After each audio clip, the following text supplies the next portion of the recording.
मेरे चाचा के पागल बेटे ने मेरी इज्जत लूट ली। मुझ पर किसी ने कोई यकीन नहीं करना था, क्योंकि मेरे चाचा का बेटा पागल था। इसीलिए मैंने यह राज छुपा कर रखा। लेकिन फिर कुछ दिनों बाद मेरी तबीयत बिगड़ी तो मालूम हुआ मैं प्रेग्नेंट हूँ। मेरे मम्मी पापा नहीं थे, इसीलिए मैं घर से छुपकर भाग गई और भीख मांगकर खाना खा लेती।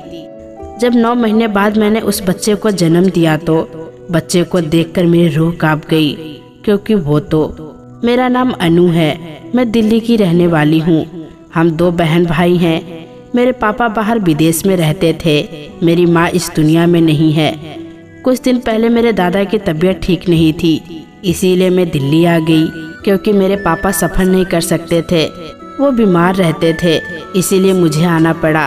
भाई अपना कारोबार करता है वहाँ पर, और उसे अपनी फैमिली की भी जिम्मेदारियाँ हैं, इसीलिए उसका आना मुश्किल था।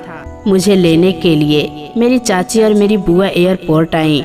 मैं उन्हें देखकर इतनी खुश हुई थी जितना वो मुझे दिल्ली में देखकर खुश हुई थी। रास्ते में वो लोग मुझे सबके बारे में बताती रही, घर में कौन कौन है। तकरीबन सबका ही परिचय करवाया। मुझे पता चला इस हवेली में चाचा चाची के फैमिली के अलावा मेरी बुआ और उनकी फैमिली भी रहती है, और मेरी यही बुआ जो कि शादी के बाद इसी घर में रहती थी। चाचा का एक बेटा और 2 बेटी हैं। बुआ की सिर्फ एक ही बेटी है, जिसका नाम अंशिका है, जो इकलौती होने की वजह से सारे खानदान की लाडली थी। हम घर पहुंच चुके थे, सब बहुत खुश थे। मुझे भी अपने खानदान से मिलकर बहुत खुशी हुई और एहसास हुआ। इन सब से मिलने के बाद दादा के कमरे में उनसे मिलने गई। वो बहुत कमज़ोर लग रहे थे। मुझे गले लगाते ही रोने लगे। अपने बेटे के याद में वो जितना उदास और बेचैन थे, उतना ही मैंने अपने पापा को उनके लिए बेचैन देखा था। बाहर की ज़िंदगी और वहाँ जिंदा रहने के लिए जो मेहनत की ज़रूरत है, उसने रिश्ते को एक दूसरे से दूर कर दिया था। हम भी कई दिन तक एक दूसरे की शक्ल नहीं देख पाते थे। मैंने दादा को तसल्ली दिया कि सब जल्दी ही उनसे मिलने आएंगे। मैं उन्हें क्या बताती, जिस पोते को देखने के लिए उनकी आंखें तरस रही है, वो वहाँ की ज़िंदगी में इतना गुम हो चुका है। उसे तो शायद याद भी नहीं है कि दिल्ली में कोई उसका अपना भी है। अंग्रेज लड़की से शादी कर ली है और वहाँ का ही हो गया है, जो उसे कभी भी दिल्ली नहीं आने देगी।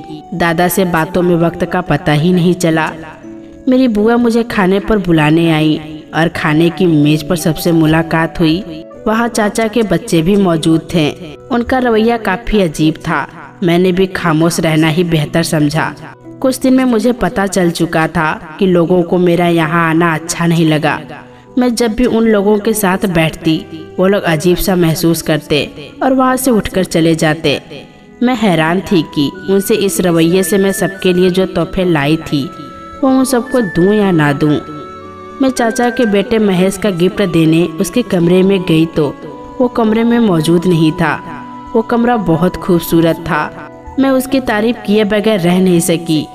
यह लड़का वाकई बहुत खूबसूरत और अच्छा इंसान लग रहा था। मैं गिफ्ट वहीं साइड टेबल पर रखकर कमरे से निकल रही थी कि मेरी नज़र उसकी तस्वीर पर पड़ी। यह दीवार पर लगी तस्वीर और तस्वीर वाले इंसान की नीली आंखें दोनों ही कमाल की थीं। मैं कुछ देर तस्वीर देखती रही, लेकिन मुझे अपने पीछे किसी की मौजूदगी का एहसास हुआ। जैसे ही मैंने पीछे मुड़कर दरवाजे पर देखा, हैरत और गुस्से में महेश खड़ा था। मैंने बताया कि मैं उसके लिए गिफ्ट लाई हूँ, जो देने के लिए उसके कमरे में आ गई थी। मैं उसे बोलना चाहती थी, लेकिन वो पहले ही बोलने लगा और बोलता चला गया। मुझे बेवकूफ़ और जाहिल कह दिया, जिसे पता नहीं कि दूसरे के कमरे में जाने की तमीज़ क्या होती है। मैंने कहा कि वो कमरे में कोई मौजूद नहीं था, तो मैं इजाज़त कैसे लेती। लेकिन मुझे लगा कि वो इस बात पर नहीं सुना रहा था। यह सिर्फ एक बहाना था। नफरत की वजह कोई और ही है। मैं वहाँ से रोती हुई अपने कमरे में आ गई। बहुत दिनों तक मैं अपनी बेइज्जती नहीं भूली, लेकिन मैं मेहमान थी और फिर पापा का खानदान होने की वजह से मैं किसी से कुछ नहीं कह सकी। लेकिन महेश का रवैया दिन पर दिन अजीब ही था। मुझे देखता तो मुंह में कुछ बड़बड़ा कर निकल जाता। अगर मैं टीवी देखने बैठती तो रिमोट छीन लेता और अजीब अंदाज में चैनल चेंज करने लगता, और वो चैनल लगाता कि कुछ देर में मुझे वहाँ से जाना पड़ता। अगर खाने पर लेट पहुँचती तो कह देता कि तुम तो कह रही थी कि मुझे भूख नहीं है, फिर अब क्यों आई हो? और मैं देखती रह जाती कि इसे मैंने कब कहा कि मुझे भूख नहीं है। इस दिन मेरी कजन अंशिका और मैं बाहर जाने का प्रोग्राम बना रहे थे। मैं तैयार होकर आई तो महज अंशिका से कह रहा था कि मैं गाड़ी नहीं दे सकता, मुझे कहीं जरूरी काम से जाना है, और वो चुप थी कि 1 घंटे में हम आ जाएंगे, लेकिन उसने एक नहीं सुनी। रात को मुझे बहुत प्यास लगी। इस रात में पानी रखना भूल गई थी। पानी लेने किचन में गई तो वहाँ महेश को देखा जो कुछ ढूंढ रहा था। किचन में मुझे देखते ही जोर से गिलास फर्श पर दे मारा। मैं हैरान खड़ी उसे देख रही थी। कुछ टूटने की आवाज़ पर मेरी कजन अंशिका भी वहाँ आ गई और पूछने लगी क्या हुआ। मैं कुछ बोलती उससे पहले ही महेश बोला, इस महारानी से पूछो जिसने यह सब फ्री का माल समझ रखा है। जब दिल चाहे आती है और किचन में कीमती बर्तनों को तोड़ती है। अगर माँ ने चाय तक बनानी नहीं सिखाई तो आराम करे ना, हमारे किचन का सत्यानाश ना करे। यह कहकर वो वहाँ से निकल गया और अंशिका वहाँ से मुझे लेकर रूम में आ गई और कहा कि किसी चीज़ की ज़रूरत हो तो मुझे बताया करो। और मैं सोच रही थी कि मैं चुप क्यों हो जाती हूँ, इस शख्स को सबके सामने झूठा क्यों नहीं ठहराती। मेरी आंखें रोने की वजह से लाल हो चुकी थी। मेरी आंखों से नींद कोसों दूर थी। सुबह का वक्त हो गया था। कुछ देर में सुबह की किरणें चारों तरफ फैल गई और रात की स्याही कहीं नजर नहीं आ रही थी, लेकिन रात वाली महेश की हरकतें अभी भी दिमाग में ताजा थी। मेरी माँ की परवरिश पर कई बार उंगली उठा चुका था और मैं यह बर्दाश्त नहीं कर पा रही थी। जब तक बात मेरी थी मैं चुप थी कि चलो कुछ दिन की बात है, मैं कौन सा यहाँ हमेशा के लिए रहने आई हूँ। लेकिन उस शख्स का रवैया दिन पर दिन बर्दाश्त से बाहर हो रहा था। इस तरह दिन गुजरने लगे थे। कुछ दिन बाद मेरी कजन अंशिका का बर्थडे था और वो बहुत खुश थी। उसके लिए मैंने बहुत ही कीमती केक ऑर्डर किया। आंगन को अच्छे से सजाया गया। मैंने सारा अरेंजमेंट खुद किया। फिर अंशिका ने कहा कि अब मुझे भी तैयार हो जाना चाहिए। सुबह से काम करके थक चुकी थी, लेकिन इस वक्त सोना सही नहीं था। मैं कपड़े बदलने चली गई। कुछ देर में मैं तैयार होकर बाहर आई तो मेहमान आने लगे थे। महेश भी तैयार होकर नीचे उतर रहा था। मैंने उस इंसान का पता नहीं क्या बिगाड़ा था। मुझे देखते ही उसके सर पर दुखों का पहाड़ टूट जाते थे। मैंने वहाँ से खिसक जाना ही सही समझा। मैं नहीं चाहती थी कि आज की पार्टी मेरी वजह से खराब हो। कुछ दिन में केक काटा गया और मेरी कजन मुझे ढूंढ रही थी। मैं एक तरफ बैठी गाने सुन रही थी। उसने गुस्से से मेरा हाथ पकड़ा और साथ ले गई। केक काटने के बाद उसने सबसे पहले मुझे खिलाया और मेरी आंखें शर्मिंदगी के मारे उठ नहीं रही थी। मुझे अच्छी तरह याद था कि केक चॉकलेट फ्लेवर और मीठा था, लेकिन पता नहीं इतना नमक कहाँ से आ गया। मेरे कजन क्या सोच रही होगी कि शायद मैंने जानबूझकर सब किया हो। अचानक मेरी नज़र महेश पर पड़ी जो मुस्कुराहट छुपाने की कोशिश कर रहा था और मुझे 1 मिनट भी नहीं लगा सब समझने में। लेकिन यह सब कब और कैसे हुआ मुझे पता ही नहीं चला। सब मेहमान बातें कर रहे थे और मुझे वहाँ खड़ा होना मुश्किल लग रहा था। मैं रोते हुए अपने कमरे में आ गई, लेकिन यह सोच लिया कि आज मैं इस शख्स से लड़कर ही रहूंगी कि इससे मुझसे दुश्मनी क्या है। काफी देर बाद मेरी कजन आई और उसने बताया कि परेशानी की कोई बात नहीं है। महेश ने बता दिया है कि तुमसे गलती से नमक डल गया था, इसीलिए वो दूसरा केक ऑर्डर कर चुका था। वही अब सब मेहमान को खिलाया है। और मैं एक बार फिर से इस शख्स के झूठ पर हैरान थी। बिना वजह ही मुझे झूठा ठहरा देता था। मैं उसी वक्त उसके कमरे में गई और सवालों की बौछार कर दी। उससे पूछा कि आखिर इसका मैंने क्या बिगाड़ा है जो वो यह सब कुछ कर रहा है। उसने मुझसे कहा कि मैं कमरे से बाहर चली जाऊं। वो मेरे सामने जवाब देना जरूरी नहीं समझता। मैंने गुस्से से साइड पर रखा फ्लावर पॉट उठाया और वापस आते हुए उसकी दीवार पर लगी तस्वीर पर दे मारा और वो दहाड़ते हुए मेरी तरफ बढ़ा। मैं जल्दी जल्दी वहाँ से निकल लाई। उसके गुस्से और नफरत में की जाने वाली बातें दूर तक मुझे सुनाई देती रही, लेकिन मैं यह सब कुछ दादा को बताने का फैसला कर चुकी थी। सुबह होते ही मैंने दादा को सब बता दिया। वो परेशान नजर आ रहे थे, लेकिन जो उन्होंने बताया वो मेरे लिए भी अजीब था। उन्होंने बताया कि मेरे पापा को महेश एहसान फरामोश समझता है, क्योंकि पापा की तरक्की और बाहर भेजने का सारा इंतजाम मेरे चाचा ने किया था। उन्होंने अपने हिस्से के पैसे भी मेरे पापा को दे दिए। घर बनाने के लिए कुछ जमा पूंजी थी वो भी दे दिए थे। इसीलिए आज तक वो कर्ज में डूबे हुए हैं और किसी के साथ काम करके सब संभाल रहे हैं। घर ना होने की वजह से बहन के घर पर परेशान रह रहा है और महज की जॉब भी नहीं है। वो अपनी पढ़ाई पूरी कर चुका है लेकिन कहीं जॉब नहीं मिल रहा है। कुछ महीने पहले जब चाचा ने पापा से कहा कि अपने लिए कुछ नहीं मांग रहा हूँ, बस महेश को अपने पास बुला लीजिए और विदेश में इसको भी सेट करवा दीजिए, लेकिन पापा ने साफ जवाब दे दिया कि वहाँ के हालात भी अच्छे नहीं हैं, मैं उसे यहाँ नहीं बुला सकता।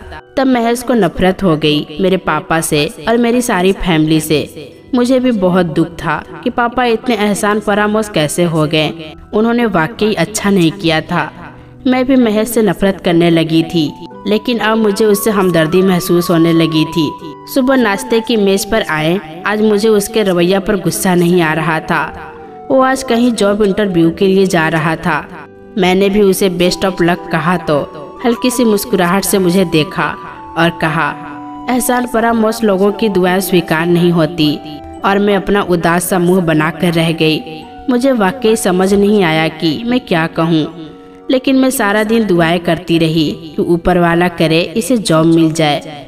अब मुझे बेचैनी से इसका इंतजार था और ऊपर वाले का शुक्र है उसने मेरी विनती सुन ली और उसके चेहरे पर खुशी देखकर समझ गई कि इसे कामयाबी मिल गई है। मैंने वहाँ से चले जाना ही बेहतर समझा और मैं दादा के कमरे में आ गई और उनसे बातें करने लगी। कुछ देर बाद महेश भी उनसे मिलने आया और वो बहुत खुश था। उसे मल्टीनेशनल कंपनी में अच्छी जॉब मिल गई थी। आज शायद खुशी से वो मुझे देखकर गुस्सा करना भूल गया था, लेकिन मैं वाकई उसकी कामयाबी पर बहुत खुश थी। चलो एक प्रॉब्लम तो हल हुआ। घर में सब बहुत खुश थे, लेकिन शायद उसकी आजमाइश अभी बाकी थी। अचानक दादा की तबीयत बिगड़ गई। चाचा उन्हें अस्पताल लेकर गए। हम सब काफी परेशान थे। सभी दुआएं कर रहे थे कि ऊपर वाला करे उन्हें कुछ भी ना हो। शाम को बुआ की कॉल आई कि दादा तुमसे मिलना चाहते हैं। सब लोग वहीं थे। दादा को देखते हुए मुझे समझ नहीं आया कि मैं क्या कहूँ कि वो जल्दी से मुस्कुरा दे, लेकिन वो तो बेहोश पड़े थे। मैं उन्हें देखकर कमरे से निकल लाई। पापा को सारी बातों के बारे में बताया। वो लोग भी जल्दी आने को कह रहे थे, लेकिन सारे मामलात में वक्त लगता है। इसी वक्त डॉक्टर ने बताया कि दादा को होश आ गया है। हम खुशी में रोने लगे थे। हम लोग कमरे में गए। दादा मुझे पास बुलाकर कहने लगे, सारी नफरत और सिकवे गिले दूर करो। मेरी जिंदगी का भरोसा नहीं और मैं चाहता हूँ जाते जाते तुम्हें अपनों से जोड़ दूँ। चाची हैरत से उन्हें देख रही थी। चाची ने दादा का हाथ अपने हाथ में लिया और यकीन दिलाया कि वही होगा जो आप चाहेंगे। और कुछ देर में अनु यानी कि मैं 1 से 2 बन चुकी थी। दादा ने महेश और मेरी शादी की बात कही थी। महेश भी इस बात से बहुत हैरान और गुस्से में था, लेकिन वो भी मेरी तरह दादा की तबीयत की वजह से चुप था। हम लोग अभी वही थे कि अचानक दादा की तबीयत फिर से बिगड़ी और वो पहला वक्त था जब मुझे लगा जिंदगी में अपनों को खो देना कैसा होता है। दादा हम सबको हमेशा के लिए छोड़ गए थे। पापा उनके देहांत में नहीं आए थे, लेकिन किसे पता था कि गमों का एक पहाड़ है जो हम पर टूटने वाला है। जिस जहाज से पापा आ रहे थे वो क्रैश हो गया था। एक कयामत थी जो मुझ पर और इस घर के लोगों पर टूट पड़ी थी। बहुत दिन ऐसे ही दर्द अफसोस में गुजर गए। आंखें रो रो कर लाल हो चुकी थी। इन्हीं दिनों पता नहीं क्या हुआ कि महेश का दिमागी हालत बिगड़ने लगा। वो कभी बेहोश हो जाता तो कभी हंसने लगता और कभी बच्चों की तरह रोता। सब कहते इसने सदमा ले लिया है, कोई इसे पागल कहता। मैं रात को चुपके से इसके कमरे में जाती और देर तक इससे बातें करती। अजीब बात तो यह थी कि वो मुझे सारी नाराजगी भूलकर बच्चों की तरह हर बात शेयर करता। कभी कहता कि मुझे डर लगता है, मेरे कमरे में कोई और भी है, मुझे साए नजर आते हैं। मैं इसका वहम दूर करती और समझाती थी। हमारे रिश्ते के बारे में घर में चाची के अलावा किसी को भी नहीं पता था और चाची ने भी इस बात को सबसे छुपाया। उन्हें सही वक्त का इंतजार था। महेश की हालत दिन पर दिन बिगड़ती गई। मैं परेशान थी। वो सर्दियों की खूबसूरत शाम थी। पार्क में हंसते खेलते बच्चों को देखते वक्त का एहसास हुआ। मैं रोज उन बच्चों को यूं ही देखती थी। एक बच्ची मुझे मुस्कुराते देखकर हाथ हिलाने लगी और मेरी तरफ आ गई। अब वो अपने जुबान से मुझसे कुछ पूछ रही थी कि मैं अकेली क्यों आती हूँ, और मुझे इसके मासूम सवाल पर महज का याद आ गया, जो मुझे तंग करने के बाद जीत जाने से कहता था तुम पागल हो। आज उसकी हालत पागलों जैसी थी। किसी डॉक्टर को पता नहीं चल रहा था कि महज को क्या हुआ है। एक दिन पता चला कि मैं प्रेग्नेंट हूँ। मैंने सोचा महज की दिमागी हालत ऐसी है, कोई मेरी बात पर यकीन नहीं करेगा, और मेरी चाची मुझे सख्ती से मना कर चुकी थी कि शादी का जिक्र तुम किसी से नहीं करोगी जब तक कि मैं ना कहूँ। इस दिन वो किसी रिश्तेदार के घर गई थी और महज ने अपने दिमागी हालत में आकर मेरे साथ वो जुल्म कर दिया था। मैंने चाची से कहा तो उन्होंने यकीन नहीं किया और मुझे धक्के देकर घर से बाहर निकाल दिया कि तुमने मेरे पागल बेटे पर इल्जाम लगाया है। लेकिन मैं उन्हें कैसे समझाती कि मेरी जिंदगी उनके पागल बेटे ने बर्बाद कर दी है, पर यह बात कोई नहीं मानता क्योंकि वो पागल हो चुका था। मेरे माँ बाप नहीं थे, इसीलिए मैं इतना बहादुर नहीं रही थी। खानदान की नजरों और तानों के डर से घर से भाग गई और छुपकर शमशान घाट में रहने लगी। रोज भीख मांगकर खाना खा लेती। जब 9 महीने बाद मैंने शमशान घाट में बच्चे को जन्म दिया तो जैसे ही बच्चे को देखा तो मेरी रूह कांप गई कि इसके आसपास रोजाना ही अजीब किस्म की बदबू फैल जाती। वो रोते रोते नीला हो जाता। मैं इसे चुप करवाते करवाते थक जाती थी। मेरी जिंदगी अजीब मुश्किलों में फंस गई थी। मैं एक अच्छे खानदान और खाते पीते घराने की लड़की थी, लेकिन मैं फकीरों की तरह जिंदगी गुजार रही थी। एक दिन मैं अपने बच्चे को एक बाबा के पास ले गई तो उन्होंने बताया कि शमशान घाट में रहने की वजह से बच्चे पर बुरा साया हो गया है। मुझे अपने बच्चे के खातिर वहां से निकलना था। मैं रोजाना ही उसे बाबा के पास लेकर जाया करती थी। एक दिन मैं जा रही थी कि किसी से टकरा गई। पीछे मुड़कर देखा तो कोई और नहीं बल्कि मेरी चाची थी। मुझे देखते उन्होंने सीने से लगा लिया और कहा तुम कहाँ थी, कहाँ नहीं ढूंढा तुम्हें, और तुमने क्या हालत बना ली है। वो मुझे जबरदस्ती घर ले आई। मेरी चाची मुझे देखते ही माफिया मांगने लगी कि उन्होंने बहुत जुल्म किया है। चाची ने सबको बता दिया था कि मेरी और महज की शादी हुई थी। उन्होंने मुझसे कहा कि मेरे किए की सजा मिल गई है। महज का बहुत बड़ा एक्सीडेंट हुआ है और वो बहुत ही बुरी हालत में है। डॉक्टर ने इसका इलाज तो कर दिया था। जब मुझे पता लगा मेरे पैरों तले जमीन निकल गई। मैं ऊपर वाले से शिकवे करती थी, लेकिन ऐसा कभी नहीं चाहा था। मैंने चाची से कहा कि मुझे अस्पताल ले चले। उन्होंने मेरी बात मान ली और मुझे अस्पताल लेकर गई। वहाँ सभी मौजूद थे और सब दुआ कर रहे थे कि महज जल्दी से ठीक हो जाए। रात तक सब वहीं रहे, फिर सबको चाची ने घर भेज दिया। मैंने मना कर दिया क्योंकि मैं वहीं रुकना चाहती थी। डॉक्टर से मिलने पर पता चला कि महज के सर पर चोट लगी है। अगर अगले कुछ घंटे में होश नहीं आया तो हो सकता है कि वो कोमा में चला जाए। मैं बहुत परेशान थी और दुआ भी कर रही थी कि वो होश में आ जाए, लेकिन भगवान ने मेरी दुआ नहीं सुनी थी और महज कोमे में चला गया। सब सदमे में थे। मेरा ज्यादा वक्त नहीं गुजरता महज को देखे बिना और बात किए बिना। डॉक्टर ने बताया था कि महज सुन सकता है। मैंने उसे बताया कि उसका एक बेटा है जो बिल्कुल उसके जैसा ही है। हम दोनों का रिश्ता भी अजीब था। मैं अब तक खुश नसीब नहीं हुई थी। मिलने से पहले ही जुदाई मुकद्दर बन गई थी। मैं फिर से महज के पास ही बैठ गई। इसे आज भी सारी रूटीन सुनाई। उसे बताया कि तुम्हारा सारा नुकसान भी आज पूरा कर दिया है। तुम्हारे तस्वीर पर जो मैंने जानबूझकर गमला फेंककर तोड़ी थी, दोबारा से फ्रेम करवा के लगवा दी है। उसका हाथ अभी मेरे हाथ में था। मैं तो बातों में बिजी थी। जब मुझे लगा कि महज की पलकों ने हरकत की है, फिर मुझे लगा कि इसका हाथ हिला है। मैं बेहद खुशी और हैरत से मिले जुले जज्बात से जल्दी जल्दी चाची को आवाज देने लगी। वो बाहर ही बैठी थी। जल्दी से चाची आई और जल्दी से डॉक्टर को बुलाने चली गई। डॉक्टर ने चेकअप के बाद हम सबको जिंदगी की सबसे बड़ी खुशी की बात सुनाई कि महज खतरे से बाहर है। मैंने खुशी से चाची को देखा। उन्होंने भी मेरे सर पर हाथ फेरा और ऊपर वाले का शुक्र अदा किया। महज ने आंखें खोली और मुझे लगा कि जिंदगी लौट आई है। महज अपना हाथ बढ़ाया मेरी तरफ और इस बार मैंने भी सामने से देर नहीं की और मेरे आंसू नहीं रुक रहे थे। डॉक्टर ने महज को घर ले जाने की इजाजत दे दी थी। घर पर सब बहुत खुश थे। चाची ने उसकी नज़र उतारी। अब महेश घर आ चुका था। मैं कमरे में आ गई और फ्रेश होकर बहुत दिनों बाद अच्छी और सुकून की नींद ली थी। शाम के वक्त अंशिका ने आकर जगाया। महेश भाई तुम्हें 2 बार पूछ चुके हैं, मैंने कुछ देर में आने का कहा। कुछ देर बाद मैं महेश के कमरे के दरवाजे पर थी, लेकिन हिम्मत नहीं थी कि मैं अंदर जाऊं।